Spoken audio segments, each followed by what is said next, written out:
제이는 일이 우선이었기에 한 발 물러나 소극적인 태세를 취하려 했지만 그날부로 다시금 소음 전쟁에 불을 지피기로 했다. 그렇다고 이를 뒷전으로 할 마음은 추호도 없이 그냥 일과 전쟁이 유리한 고점 두 마리 토끼를 다 거머쥘 생각이었다. 이제 더는 그 건물 안에서만큼은 소음으로 인한 비난을 두려워할 필요도 따가운 시선을 걱정할 필요가 없다는 생각이 들었다. 어차피 그들 모두가 너나 할 것 없이 소음을 일으키는 장본인들이었기에 누구에게도 그걸 문제로 삼아 걸고 넘어가지 못할 것이라는 확신이 들었다. 그 시기에는 이미 차가운 겨울이 짙어지며 빌라엔 새로운 소음이 늘고 있었다. 그건 바깥 온도만큼 떨어지는 집안 온도를 올리기 위해 온수에서 난방으로 변환하고 가동할 때 나는 보일러 소음이었다. 그곳 각 세대에 설치되어 있는 보일러에는 조금 특이점이 있었는데 이유는 알 수 없지만 제이가 여태 봐오던 것과는 달리 온수를 쓸 땐 처음 1분 남짓 소음이 발생하다 사용하는 동안은 풀로 가동되어 꾸준하고 일정한 소리만 유지해 아주 근접한 거리가 아니고선 크게 영향을 미치지 않았다. 하지만 난방을 할 때 리모컨으로 설정한 온도가 되기까지 몇 분 간격으로 꺼지다 켜지기를 반복했고 다시 가동될 때마다 연소함에 발생하는 펑하는 폭발 소리와 1분 남짓 발생하는 소음은 건물 안에 어느 집에서 보일러를 틀든 빌라 전체가 들릴 정도기에 당사자뿐 아니라 근접한 거리에 있는 집은 순간 흔들림과 동시에 미약한 떨림을 느낄 정도로 가히 무시하기 어려울 만큼 컸다.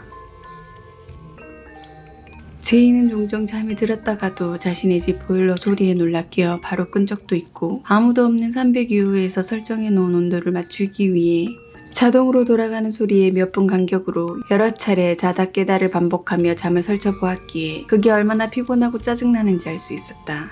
그래서 그동안 그녀는 자신이 잠든 시간은 물론이고 밤 10시 전에 미리 온도를 올려놓고 늦은 밤이나 새벽에 돌아가지 않도록 주의해왔다. 어쩌다 온도가 더 떨어져 보일러가 자동으로 돌아가면 다른 집에 피해가 가지 않도록 작동을 멈추기 위해 급히 리모컨을 조작해 희망 실내 온도를 내리는 조치를 했었다.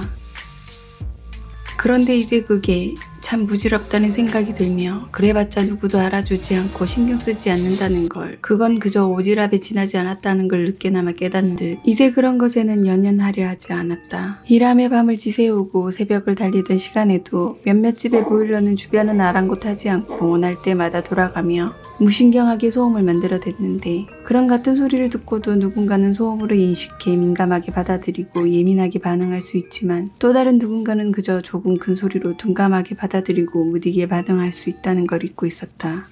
확실한 건 그녀 자신도 302호도 소음에 무딘 편이 아니라는 건 알 수 있었다. 그러면서 이전에는 빌라 전체가 점검이 필요한 골칫거리로 생각했던 그 소음이 이제는 아주 좋은 공격 무기로 전환되었다. 그날 제이는 추워도 참으며 종일 난방을 틀지 않아 실내 온도는 차츰 내려갔다. 그녀는 자정이 넘어 모녀가 잠자리에 드는 타이밍에 맞춰 생각했던 계획을 실행했다. 먼저 샤워하는 시끄러운 물소리로 수면에 들지 못하게 방해하고 어느 정도 시간이 지나 다시 잠들만 하면 그때부터 보일러 리모컨을 조작해 희망 실내 온도를 높이 설정해놓고 자신은 하던 작업에 온 신경을 집중하려 했었다. 보일러는 기다렸다는 듯 설정을 마침과 동시에 바로 가동하기 시작하며 의도대로 착실하게 자신이 맡은 일을 수행하기 위해 몇 분 간격으로 꾸준히 소음을 만들어내기 시작했다. 그녀는 거기에 흡족기를 마지 못할 줄로만 알았는데 일에 집중하다가도 순간순간 펑 소리와 함께 심장이 두근거리다 소음이 멈추면 따라 멈추는 걸 느꼈고 그건 시간이 지속되면 될수록 더 심해지는 듯했다.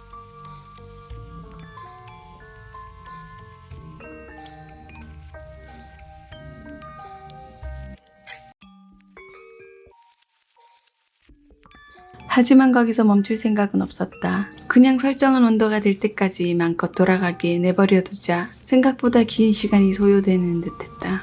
그러기를 30-40분이 넘어갈 쯤이 되자 벽 너머에서 반응을 보이기 시작하며 중년의 여성이 짜증을 내며 자리를 털고 일어나는 기척이 들리는가 싶더니 이내 처음 소음이 시작된 보일러실이 아닌 벽 너머에 있는 곳에서 소음이 일어났다. 그건 아마 맞대응에 나선 것으로 추측할 수 있었다.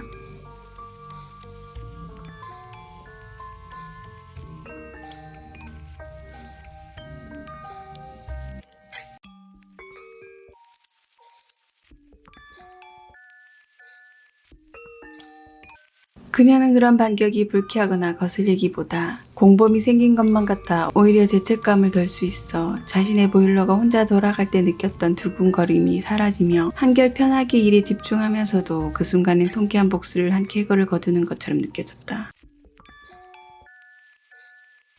하지만 그건 웬만하면 다시 하지 않는 방향으로 생각했다. 그러는 내내 그녀의 속도 결코 편치 않은 데다 그렇게 해서 나아지면 모를까 전혀 나아지기는커녕 감정의 불만 더 깊어졌다는 걸 알았다.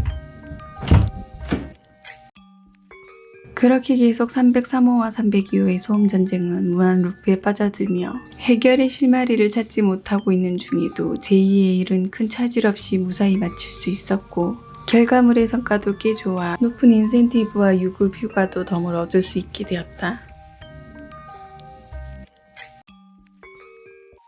편집일은 출퇴근 시간에 구애받지 않고 딱히 정해진 업무 시간이 없어 시간을 할애하는 데 매우 자유로울 것 같았지만 오히려 그 근무 환경이 시간을 쓰는 것에 더 야박하게 만들었다. 제이는 휴일이 없다는 핑계로 일을 시작한 후 한 번도 본가에 가지 않아 끝내 서운함에 사무친 부모님의 음성을 들어야만 했다.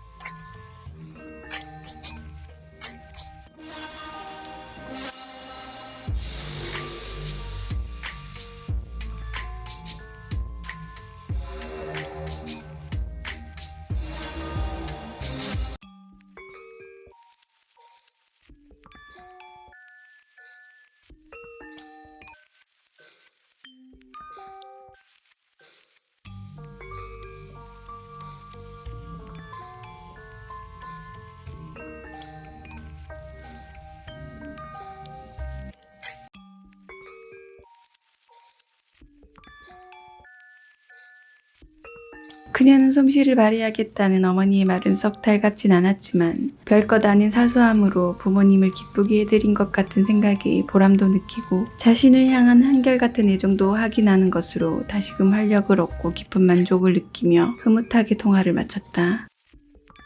오랜만에 찾은 본가는 왠지 낯설게만 느껴졌다. 집 주변으로 차 한 대만 지나가도 그 소리가 부각될 정도로 너무 조용하고 그저 한가롭기 그지없었다.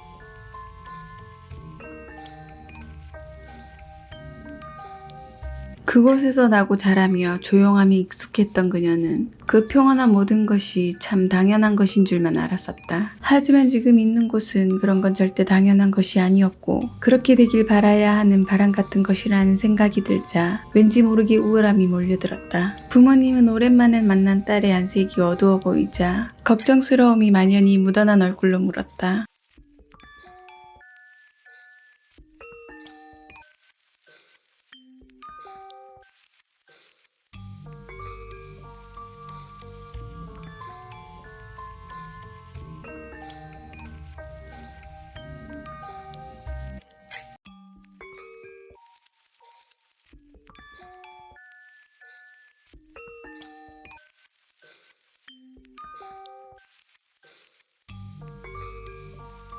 제이는 항상 자신만 생각하는 부모님에게 소음으로 겪고 있는 고충에 대해 차마 말이 나오지 않았다. 어찌 보면 스스로 자처하고 있는 문제이고 또 어찌 보면 그러기에 쉽게 해결할 수 있는 간단한 문제일 수 있는 데다 어머니가 아신다면 바로 해결하려 드실 거고 그럼 결말은 불버듯 뻔했다. 그녀는 짐작하는 그런 결말을 원하지 않았다. 그럴 것 같았으면 애초에 그런 전쟁은 시작도 하지 않았을 것이다. 그렇다고 혼자 감당하기엔 버거우고 체력도 감정도 고갈되어 버린 듯 지쳐가고 있었기에 부득이하게 모든 면에서 완강한 어머니와 달리 조금은 유연한 아버지에게는 자신의 확고한 의사를 충분히 피력하면 원하는 방향으로 도움이 될 만한 조언을 구할 수 있을 것이란 생각이 들어 솔직하게 말해보기로 했다.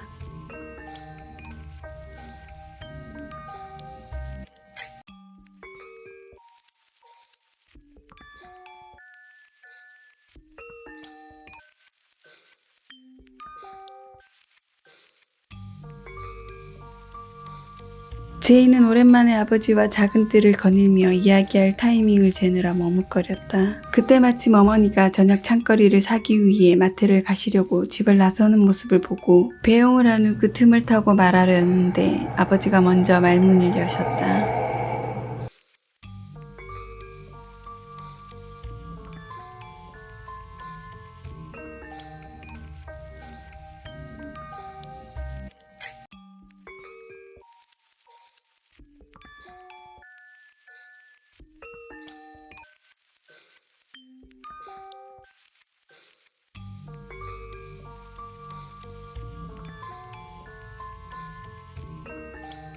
그녀도 대충 부모님은 자신이 말 못할 고민이 있다는 걸 아실 거라고 짐작은 하고 있었지만 막상 직접 듣게 되자 왠지 큰 죄를 짓고 발각된 것 마냥 속으로 뜨끔했다. 하지만 내색하지 않고 최대한 태연한 척 그동안 있었던 일들을 모두 털어놓고 조언을 구했다.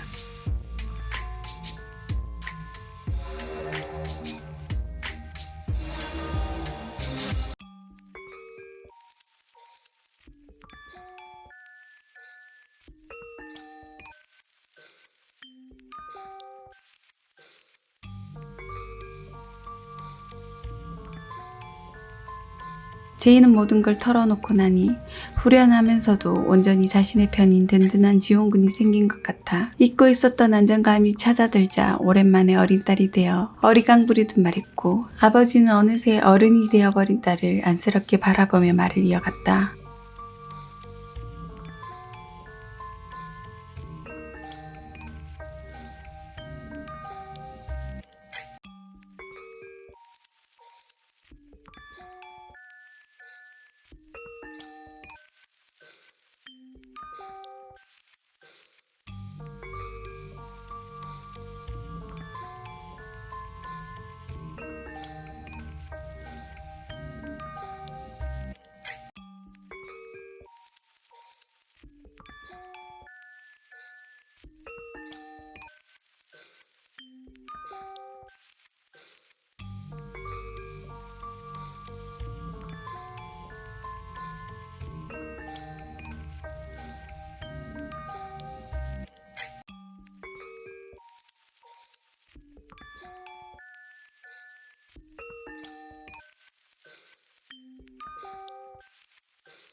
그녀는 아버지와의 대화를 곱씹으며 어느 순간부터 불편해진 집으로 돌아왔다. 제이는 어찌 보면 뻔하고 간단한 방법을 하는 것이 무척 고민이 되었다. 집주인의 개입이 오히려 분쟁을 더 키우지 않으리란 장담도 할 수 없는 데다 소음에 있어 주거니 받거니 했던 자신의 처지도 그리 떳떳하다고 할 수 없었다. 거기다 모녀라고 가만히 있지만은 않을 것이다. 분명 집주인에게 연락이 오면 그녀가 했던 일들을 나열하며 불리하게 몰아갈 것이고 거기서 오는 리스크도 감수해야 할 몫이었다. 그런 것에 한참을 고민하다 보이는 답을 계속 피해가기보단 한번 써보는 것으로 결정하고 절대 도움이 안 될 것이라 단정지었던 집주인에게 속눈썹치고 도움을 청해보기로 했다. 언제 어떻게 말하는 것이 좋을지, 문자와 전화 중 어느 것이 나은지도 역시 고민하며 망설이다. 장문이 될 텍스트보다 직접 말로 설명하는 게 집주인의 연세를 고려해봤을 때 더 나을 것이란 생각에 전화를 선택했다. 조금 늦은 오후 잔뜩 긴장한 채 전날 결심한 대로 핸드폰에 저장되어 있는 집주인의 번호로 전화를 걸었고, 신호음이 한참 이어져도 응답이 없자 자신도 모르게 안도의 숨을 내쉬며 끊으려던 순간 수화기 너머에서 음성이 들렸다.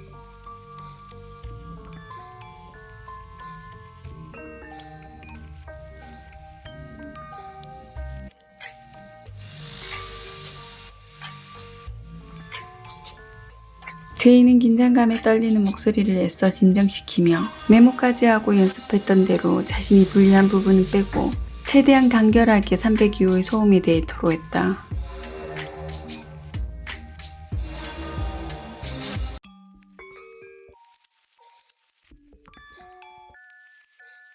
집주인들은 신기하게도 다 같이 말을 짜 맞추기라도 한 듯 뭔가 문제가 있어 말하면 꼭 첨부되는 말이 있는데 그건 여태 그런 적이 단 한 번도 없었다는 것이다. 그 말이 진실인지 거짓인지는 알 수 없지만 별로 신뢰가 가지 않는 말임은 확실하다.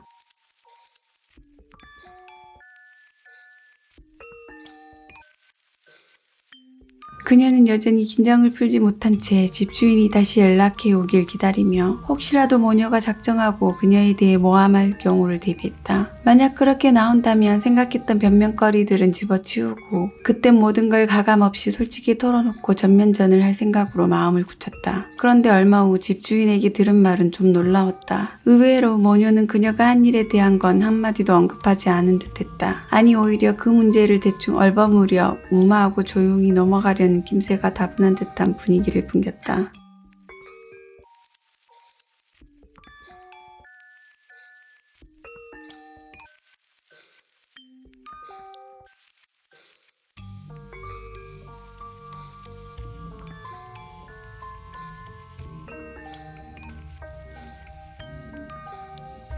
집주인에게 들은 말은 제이에게 전화를 받고 바로 302호 계약자에게 전화했는데 나이가 많은 여성이 전화를 받았다고 한다. 그리고 그 집에는 자신 혼자 살고 있으며 오후에 출근하고 새벽에 귀가해서 결코 시끄러울 수 없다는 소리를 했다는 것이었다. 그뿐만 아니라 지금은 집에 아무도 없다고 했다는데 그건 모두 새빨간 거짓말이었다. 집주인과 통화하는 그 시간에도 302호에 사는 여자는 버젓이 1시간이 넘도록 시끄럽게 통화하면서도 뻔뻔하게 거짓말을 하고 있었다. 제이는 조금 격양된 채 그런 황당한 상황을 이야기하며 그동안 있었던 일들을 일일이 나열하며 설명했다. 그러자 집주인 역시 의아해하며 재확인을 위해 계약자로 되어 있는 중년의 여성과 다시 통화했지만 역시나 결론은 똑같았고 그저 그녀에게 집 호수만 재차 확인할 뿐이었다.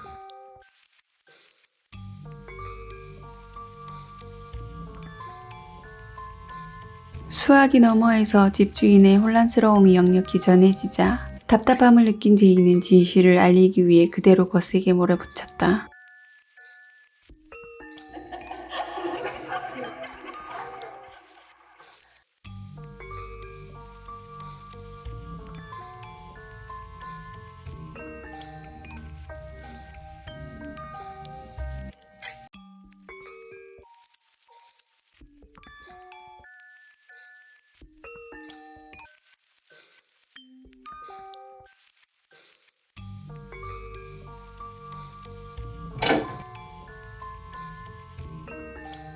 그녀가 여전히 격양된 상태였기에 집주인이 달래보려고도 했지만 분통한 마음이 앞서 수화기에서 하는 말은 듣는 둥 마는 둥 하며 전화를 연결한 채 302호의 문을 거세게 두들겼지만 열어주지 않았다.